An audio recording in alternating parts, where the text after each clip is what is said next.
아침신문 귀로 읽기 김용민 PD의 조간 브리핑. 커피. 이제 아무거나 마시지 말자. 커피를 즐기는 사람들에게 질 좋은 한 잔의 커피는 하나의 권리입니다. 커피를 아는 전문가가 정성을 다한 로스팅으로 만든 제대로 된 커피.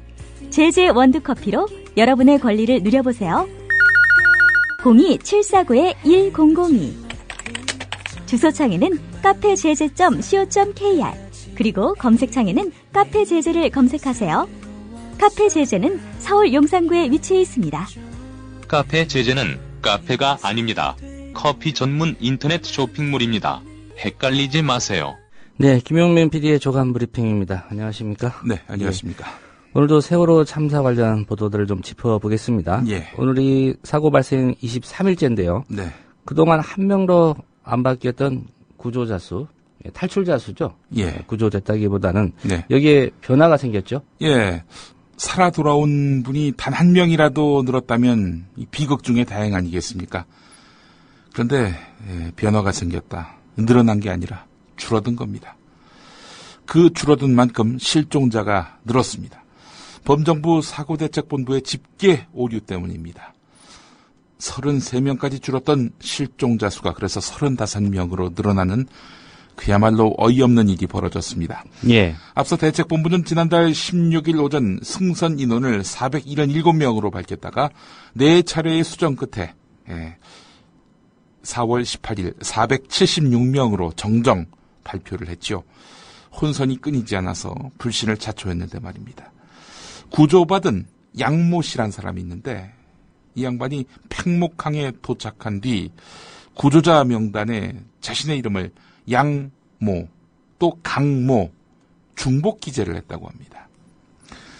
또 다른 구조자 김모 씨 같은 경우 탑승하지도 않은 형과 함께 구조됐다고 진술한 것이 발견돼서 구조자 수가 정정된 건데요.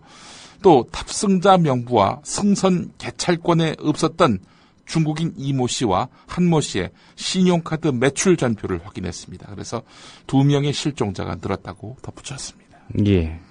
이걸 이제야 확인했다 이 말이죠? 그렇습니다. 23일 지나서 말이죠. 예.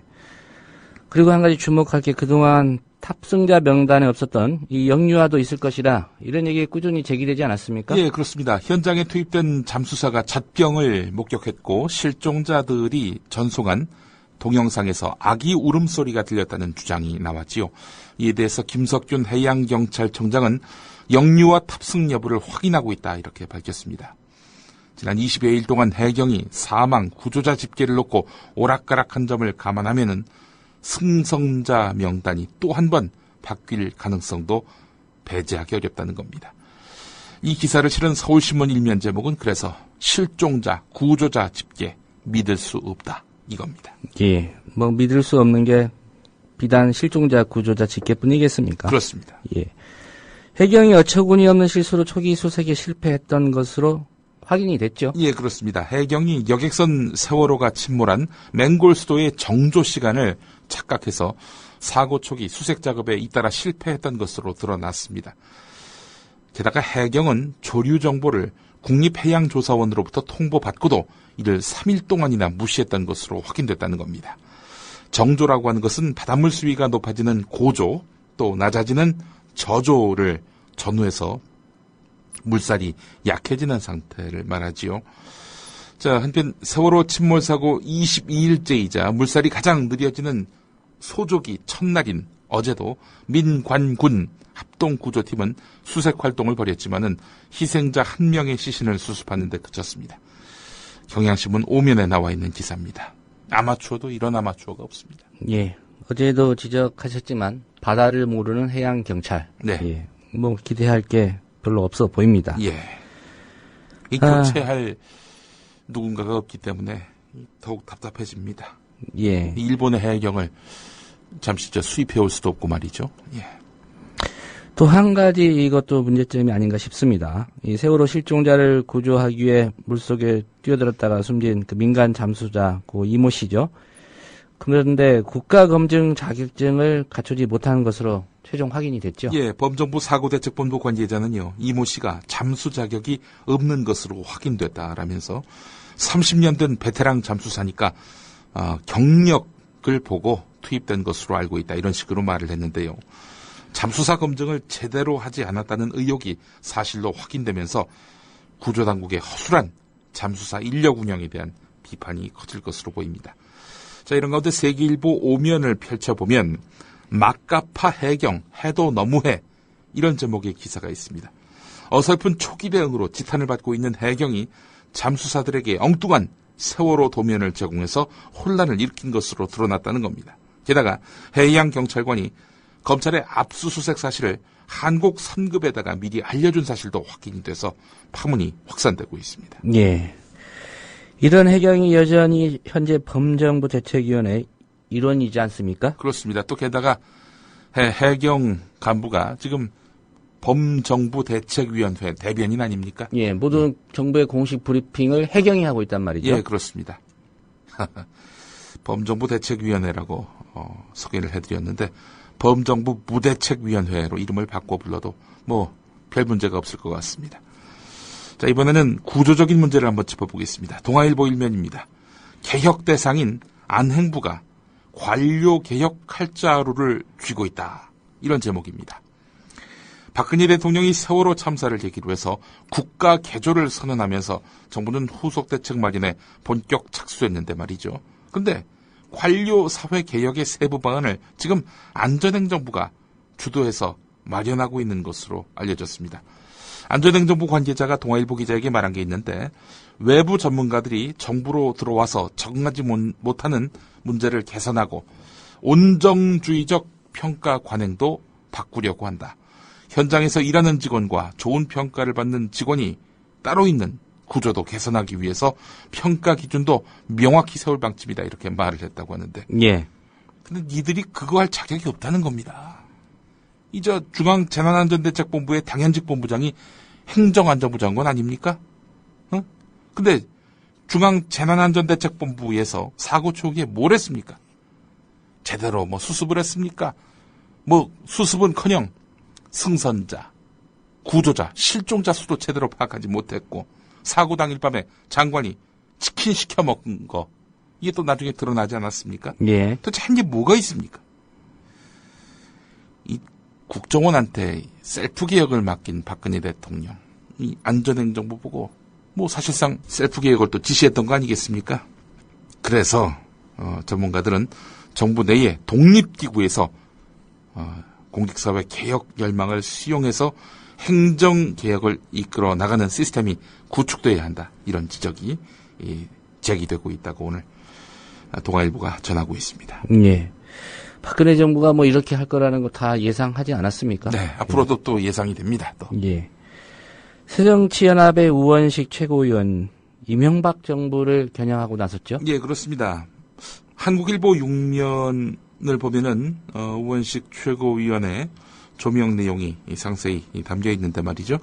이명박 정부 당시에 국토해양부가 선박 연령 규제 완화를 시행했다는 보도에 이미 전해드린 바 있습니다. 자, 그런데 경제적 타당성 평가가 불충분함에도 불구하고 이명박 정부가 선박 연령 규제 완화를 밀어붙였다. 이런 내용입니다. 예. 세월호 참사에 단초를 제공한 노후선박 기간 연장은 국내 해운사들이 가입된 이익단체인 해운조합이 줄곧 주장해왔던 민원 입법인데요. 해운조합과 관련 부처의 유착 의혹이 때문에 갈수록 커지고 있습니다. 국토해양부 2008년 5월 29일 한국해양수산연수원에 의뢰한 것이 있습니다. 연안여객선 설령 제한제도 개선 방안 연구 관련 보고서인데요. 이 해운사들의 경영 개선을 이유로 노후선박 연령 규제를 풀어야 한다라는 주장들로 채워져 있습니다. 구체적으로 25년으로 선박 연령을 제한하면은 앞으로 5년 동안 약 370억 원의 기업 손실을 초래할 수 있다는 겁니다. 그러니까 연령을 규제해버리면은 기업들이, 선박회사들이 370억의 손해를 본다. 이런 이야기입니다. 자, 그래서 이제 한국해양수산개발원이 이걸 상세히 따져봤는데 370억 손해본다고요? 논리적 근거가 미흡한데요?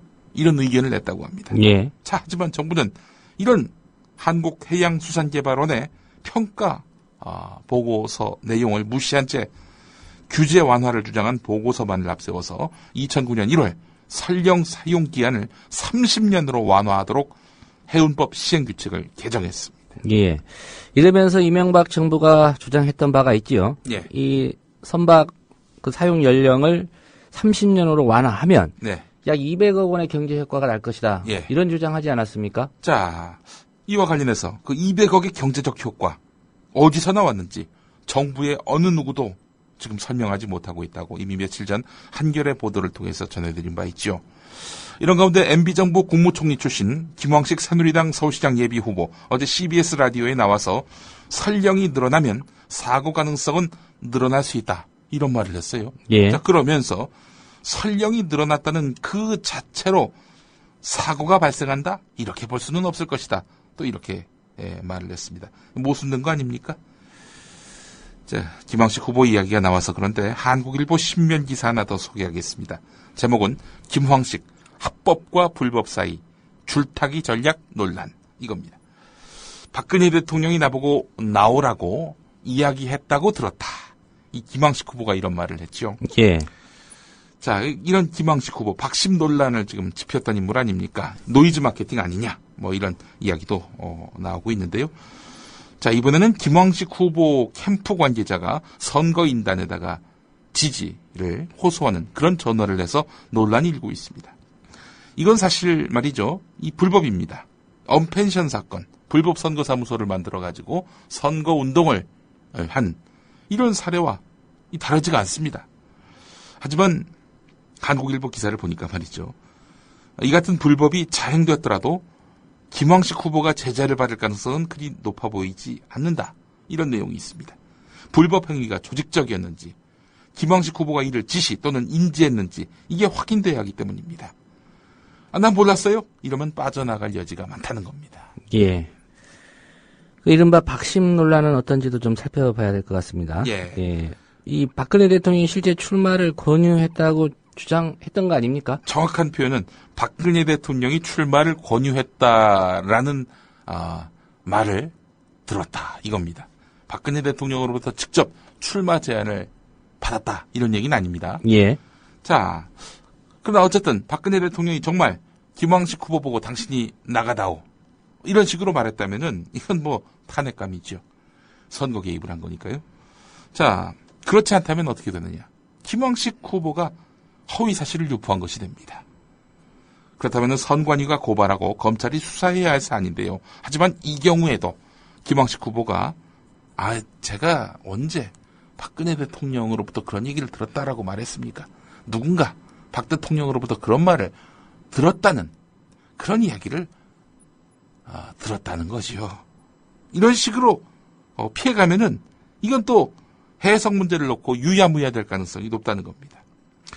김황식 후보 잘 아시는 대로 대법관 출신이지요. 당내에서는 이 법조인 출신답게 특별히 불법이라고 하기에 애매한 전략으로 박심 마케팅을 하고 있는 거 아니냐. 솔직히 실망스럽다. 이런 여론도 나온다고 하는데 말이죠. 예. 법을 누구보다도 잘 아는 분이 법망을 요리조리 피해 나가는 미꾸라지 전략을 쓰고 있으니 이 서울 시민들에게 어떻게 비춰질지 이것도 참 주목되는 부분입니다. 예. 비단 법을 이용하는 사람들이 뭐 김황식 전 총리뿐이겠습니까? 글쎄 말입니다. 예. 이 새누리당의 아주 전통이죠. 예. 다시 세월호 참사 얘기를 좀 살펴봐야 될 것 같습니다. 네. 경향신문의 지적이죠. 예. 안전관리 외주화 관행 이거 고쳐야 된다 이런 얘기죠. 오늘 사설에서 짚은 내용입니다. 최근에 연이어 터진 세월호 침몰 사고와 서울 지하철 추돌 사고 배경에는 효율성을 앞세운 민영화 논리도 한 몫을 했다는 그런 지적입니다. 경비 절감과 인력 감축을 앞세워서 공공의 영역인 안전관리 기능을 앞다퉈서 민간에 이양해 왔지만은 최소한의 관리 감독 기능마저 마비되면서 대한민국의 안전이 총체적으로 위협받고 있다는 겁니다. 세월호부터 보겠습니다. 여객선 안전관리를 맡은 해운조합은 해운조합의 역대 12명 이사장 가운데서 10명이 퇴직 관료들입니다. 한국선급도 역대 회장과 이사장 12명 가운데 8명이 낙하산 출신으로 채워졌습니다. 이런 마당에 정부의 제대로 된 관리 감독 기능을 기대하기란 어려운 거죠. 나도 퇴직하면은 저기 가야 되니까 저기 지금 가 계신 선배님들 이 관리 감독한다는 거 말이 돼? 잘 봐드려야지. 이런 생각을 가질 수 있다는 겁니다. 현직 공무원들이 말이죠. 서울 지하철도 2008년 이후 정비 인력을 대폭적으로 줄이면서 대부분의 안전관리 업무는 외주업체의 몫으로 남았습니다. 더구나 서울 메트로의 영무직, 관리직 퇴직자들이 민간 정비업체의 무더기로 재취업해 있다니 그야말로 눈앞이 깜깜할 노릇이죠.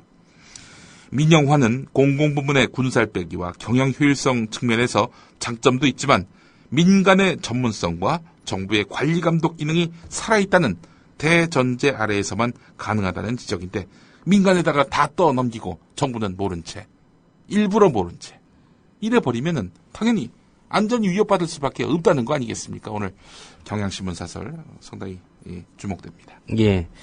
이 민영화의 폐해 이런 부분 국민들이 잘 알아야 될 것 같고요. 예. 또 재난 관리를 이른바 을로 보는 네. 그런 예산 편성도 문제다. 이런 지적은 국민일보가 했군요. 예, 오면에서 짚었습니다. 정부는 늘 사전 예방을 강조하면서도 정작 재난관리 투자에는 인색했습니다. 앞으로 5년 동안 재정 지원 방향을 담은 중기 국가재정 운용 계획을 펼쳐보니까 재난관리 분야의 연평균 투자율은 극히 미미한 수준이라는 겁니다. 2009년과 2010년에는 향후 5년간 예산을 각각 0.5%와 0.1% 늘리는데 그쳤다는 거지요. 지난해 박근혜 정부가 출범한 이후에 작성된 2013에서 2017년까지의 국가재정 운용 계획에서는 도리어 관련 예산이 연평균 4.9% 줄여가는 방향으로 설정이 되어 있다는 겁니다. 같은 기간 총지출은 3.5% 늘어났는데 말이죠. 총지출은 늘어났는데 이 안전관련한 예산은 점점 줄이기로 한 것입니다. 공공질서 그리고 안전 분야에는 경찰 관련 예산이 가장 많은데요. 이 때문에 재난관리 분야는 설 자리를 잃고 있다는 겁니다. 올해 공공질서 그리고 안전 분야 예산은 지난해보다 5.1% 늘었지만은 세부적으로 살펴봤을 때 재난관리 예산은 지난해보다 1.6% 감소했습니다. 예. 동아일보를 보니까 최근에 개관한 동대문 디자인 플라자 예. 이게 문제가 있다 이런 기사를 내보냈는데 예. 어떤 내용입니까? 동아일보 13일입니다. 3월 21일에 개관해서 하루 3만여 명이 찾는 서울 동대문 디자인 플라자 줄여서 DDP라고 하지요.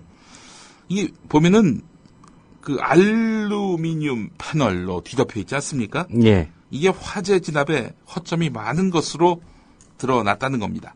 곡선미를 살린 내부 계단은 디자인적으로는 아름답지만 신속한 화재 대피에는 걸림돌이 될 수 있다는 그런 지적이 나온다는 거지요. 또 창문이 없습니다. 이러다 보면은 구조 또 유독가스에 취약할 수밖에 없는 거 아니겠습니까? 게다가 헷갈리는 내부 동선에다가 유사시 미로 탈출을 해야 되는 이런 구조란 말이죠. 혼란은 커질 수밖에 없다는 겁니다. DDP 이거 누가 만들었느냐? 동대문 운동장 부수고 거기다가 지은 거 아니겠습니까? 디자인 서울을 천명한 오세훈 전 서울시장의 주요 사업이었습니다. 예. 이 안전, 재난 관리와 관련돼서 미국 전문가와의 인터뷰를 좀 주목해서 봐야 될 그런 내용이 있습니다. 예, 서울신문 6면을 보면 말이죠. 랜들 그리핀 미국 조지타운대 비상사태 재난관리 전문대학원 교수 인터뷰가 있습니다. 그리핀 교수는 미국 소방국 연방재난관리청 전문가로 활동했고 미국 국토안보부와 국방부 자문위원을 맡고 있는데요. 기자가 던진 질문은요. 한국 정부가 국가안전처를 신설하려고 한다. 이에 대한 조언을 해달라. 이거였는데 여기에 대해서 그리핀 교수는 조직 신설 등을 유일한 해결책으로 시도하는 것에는 신중하라고 조언하고 싶다. 그것은 비용이 엄청나게 들 것이고 정부가 과연 어디에서나 어느 때나 나타나 역할을 할 수 있을 것인지에 대한 의문을 제기하게 할 것이다. 우선 국민의 신뢰를 되찾는 것이 중요하다라고 말을 했습니다. 어제 나온 리서치뷰 여론조사를 보니까 정부의 사고 수습 조치에 대한 긍정적인 평가는 18.3%에 불과했더군요. 예. 장하준 영국 캠브리지대 교수의 칼럼도 중앙일보에 있던 것 같은데 어떤 내용입니까? 예, 일부 요약해 보겠습니다. 1980년대 소위 신자유주의가 발흥하면서 전 세계적으로 규제 완화의 바람이 불었다. 특히 정부가 각종 규제를 통해서 기업 활동을 제약해서 경제의 활력을 떨어뜨렸다는 주장이 힘을 얻으면서 규제 완화가 정책의 초점이 됐다. 우리나라도 예외가 아니었다. 이런 규제 완화론에 깔려있는 생각은 기업들이 최대한 자유를 가질 때 가장 효율적이고 혁신적이 될 수 있고, 따라서 기업 활동의 자유를 제약하면은 효율성과 혁신이 떨어져서 경제에 해가 된다는 생각이다. 물론 그런 면이 있다. 그러나 기업 이윤을 깎아 먹더라도 사회적으로 필요한 규제들이 있다. 규제가 없이는 존재할 수 없는 시장들이 있다. 의약품 같은 제품들은 그 안전성이나 건강에 미치는 영향들을 소비자가 파악하기 힘들다. 따라서 규제가 필요하다. 기업들이 장기적인 안목을 가지고 투자할 수 있는 환경을 만들어서 기업 활동에 도움을 주는 규제도 많다. 무리한 투자를 막아서 기업들은 일정 수준의 이윤을 확보했고, 그것을 재투자해서 빨리 생산 규모를 늘리고, 그를 통해서 단가를 낮춰서 국제 경쟁력을 확보할 수 있었다. 기업들이 단체로 재살 깎아먹기를 하지 못하도록 함으로써 기업 활동을 돕는 친기업적 규제들도 있다. 이들 모두가 규제라는 이유로 매도당해서는 안 된다. 이런 식의 내용입니다. 예.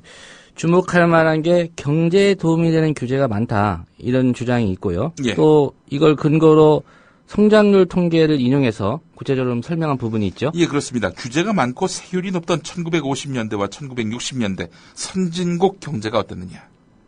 1인당 기준으로 연평균 3.2% 성장했습니다. 기업 활동에 제약을 주고 또 아울러 경제 활동을 위축시킨다 해서 기업들은 규제 없애라, 세율 낮춰라. 그동안 목소리를 높이지 않았습니까? 그런데 예.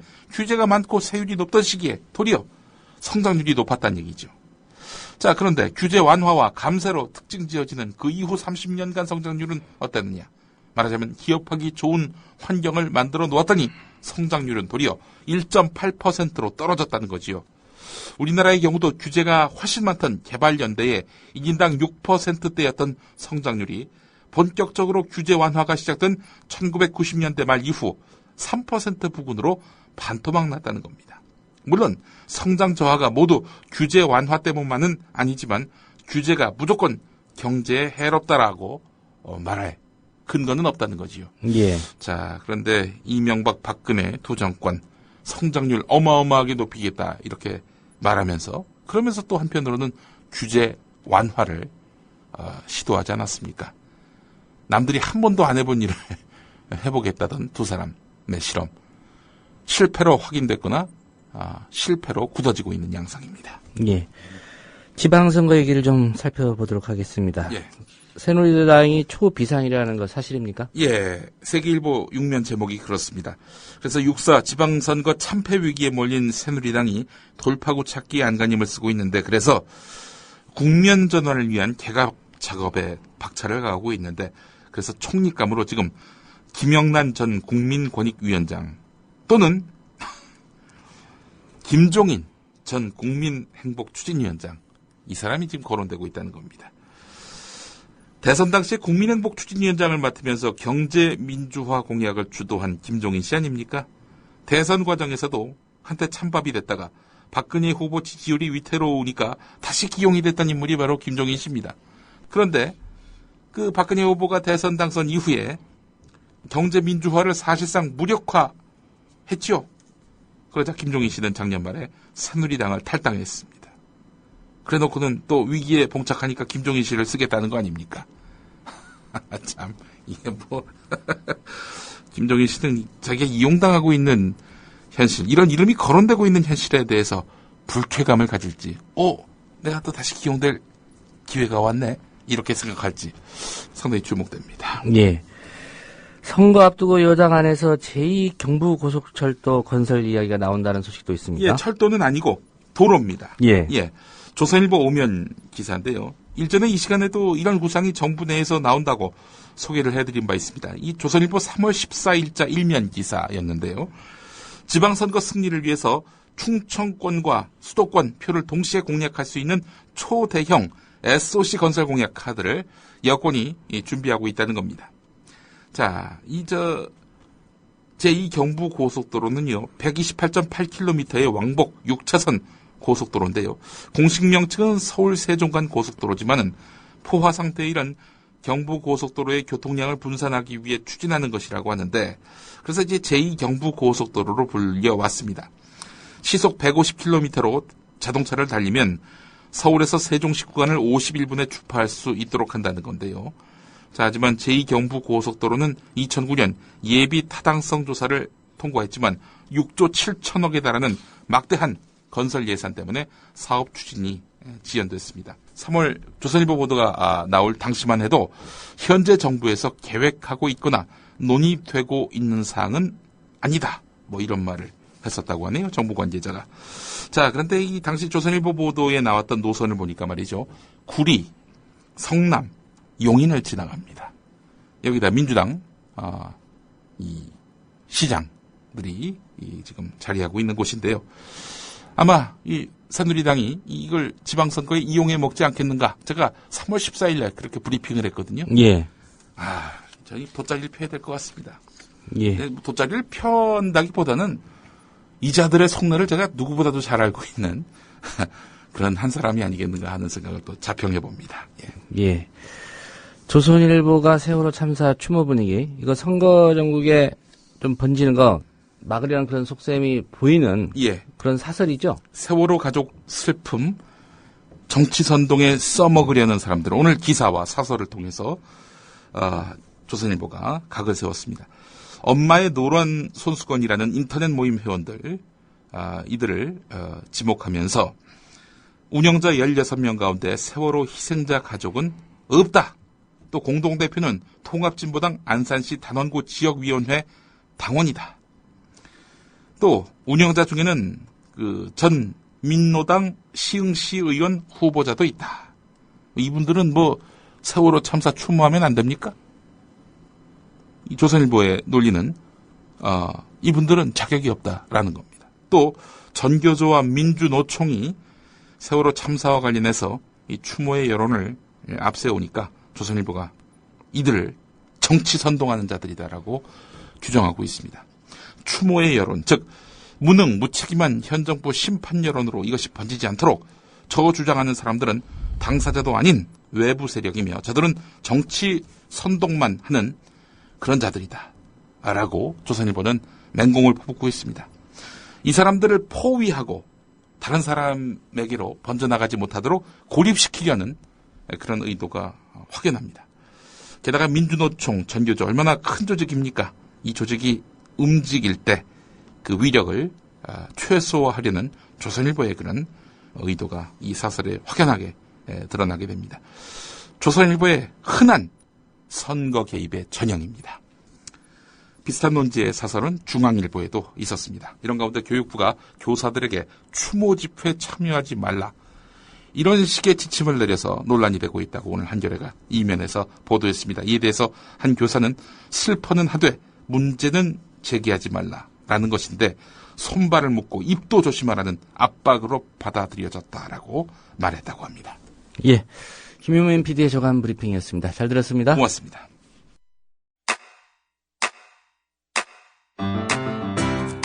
국민 라디오 지지하는 4가지 방법 아시나요? 다운로드하기, 별점 주기, 댓글 달기, 구독하기. 국민 라디오를 보다 많은 이들에게 전할 수 있는 가장 손쉬운 방법. 다운로드하기, 별점 주기, 댓글 달기, 구독하기. 잊지 마세요. 다운로드하기, 별점 주기, 댓글 달기, 구독하기.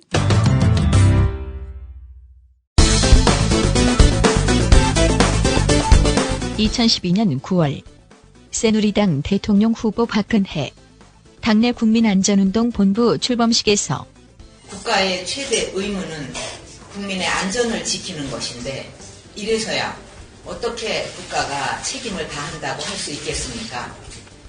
저는 이 문제야말로 촌각을 다퉈서 시급히 처리해야 할 최우선 민생 현안이라고 생각합니다. 말보다는 행동으로 국민 안전지대를 지키기 위해 모든 국민이 안전한 그날까지 파수꾼의 역할을 해주실 것을 당부드립니다. 웃기는 건 대선 때 사이버 부정선거의 덕을 톡톡히 보셨던 박근혜 후보께서 이 자리에서 하신 말씀. 소통의 도구로 각광받던 SNS도 급속하게 변질되어 가고 있는 실정입니다. 이런 문제들은 가정뿐만 아니라 사회가 함께 풀어가야 할 과제라고 생각합니다. 지금부터라도 이런 문제들을 근본적으로 개선해서 인터넷의 긍정적 기능을 확대해 나가도록 해야 하겠습니다. 2012년 10월 박근혜 후보 119 신고센터 등에 들러서 하신 말씀. 우리 시민들이 위기 상황이 처하면 가장 먼저 찾는 데가 119잖아요. 근데 안 계시다고 그러면은 뭐 불안해서 잠시라도 어떻게 살겠습니까? 우리 청소년들이 이런 아주 위급한 상황에서 어디 내가 연락을 할 때가 있다 하는 그런 것만 해도 참 정신적으로도 안정이 될 거라고 생각이 됩니다. 119 안전센터 화이팅! 그렇게 시민의 불안을 잠재우고 청소년에게 안정감을 주는 119. 세월호 참사 당시 최덕하 군도 그래서 119에 구원 요청을 했는데 항로를 벗어나 기울기 시작한 세월호. 탑승객인 단원고 2학년 최모 군이 119를 통해 목포 해경 상황실에 다급하게 구조 요청을 합니다. 하지만 신고를 받은 해경은 계속 위도와 경도만 물으며 허둥댑니다. 해경에는 이미 이런 상황을 대비해 배 이름만 넣으면 위치가 확인되는 VMS라는 선박 모니터링 시스템이 설치돼 있었지만 전혀 활용되지 못한 겁니다. 해경이 도착하기 직전인 9시 23분까지 23통의 신고 전화가 119에 접수됐던 것으로 확인됐습니다. 8시 52분 전화를 건 최 군이 해경의 위도와 경도 질문에 답하느라 5분이 그냥 흘러가는 동안에도 3통의 전화가 걸려왔을 정도로 상황은 급박했습니다. 그나마 23건의 전화 중 통화가 이뤄진 건 13건에 불과했습니다. 3건은 중간에 끊기고 7건은 통화가 몰리면서 ARS로 연결됐던 것으로 확인됐습니다. 2012년 9월의 말씀을 하신 분에게 돌려드립니다. 국가의 최대 의무는 국민의 안전을 지키는 것인데 이래서야 어떻게 국가가 책임을 다한다고 할 수 있겠습니까? 말보다는 행동으로.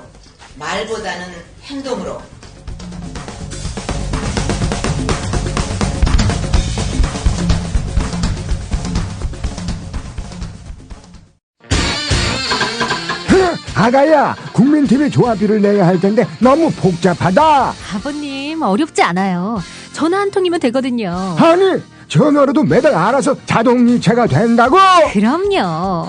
월요일부터 금요일 오전 9시부터 오후 6시까지 서울전화 3144-7737 또는 3144-0933 미디어 협동조합 사무국으로 연락하시면 돼요. 아니, 아무것도 묻지도 따지지도 않고 전화로 해도 신청이 되는 거구나.